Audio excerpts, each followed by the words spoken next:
Janine, marunong nang humawak ng baby.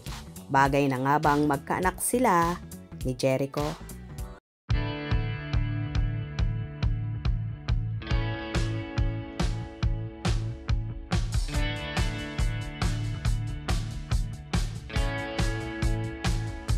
Tila miss na nga ng mga fanay ang magkasintahan at kapamilya stars na sina Janine Gutierrez at Jericho Rosales.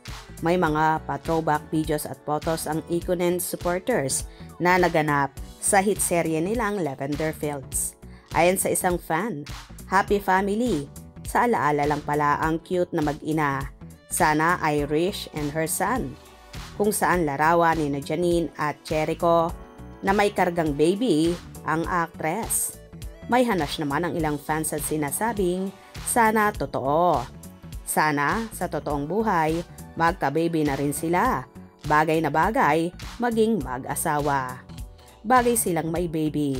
Marunong humawak si Janine ng baby. Wow, may baby na sila. Ha ha ha ha. Sana very soon magpakasal na kayo para magkaroon na ng baby ang Ikonen. Kaya nga yan dapat talaga ang ending. Mga pangarap lang pala ni Irish. Sana may teleserye sila na may baby. Wala talagang ibang lalaki para sa'yo, Janine. Sa ganda mong yan. Hanggang artista ka lang talaga. Maghintay ka. Huwag kang magmadali. Ikonen, ang cute ng baby. Parang si Idol Janine nung baby pa. My favorite Ikonen.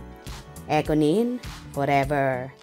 Nagbahagi rin ang fanay ng ilang larawan ni Janine at Eko kung saan kasama naman nila si Camila, ang gumaganap na anak nila Tyron Jericho at Jasmine Jody sa seryeng Lavender Fields.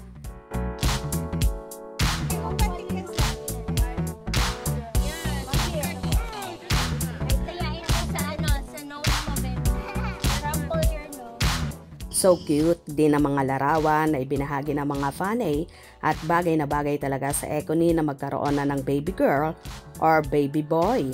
Sana nga, very soon ay maganap na ito.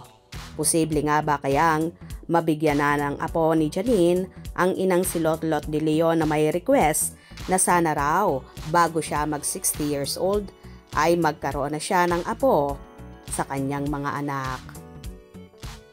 Well, abang-abang tayo dahil for sure, hindi rin magtatagal at sa simbahan din, mauuwi ang Ikonen. Happy ba kayo doon? Kung nagustuhan nyo ang video na ito, comment down below.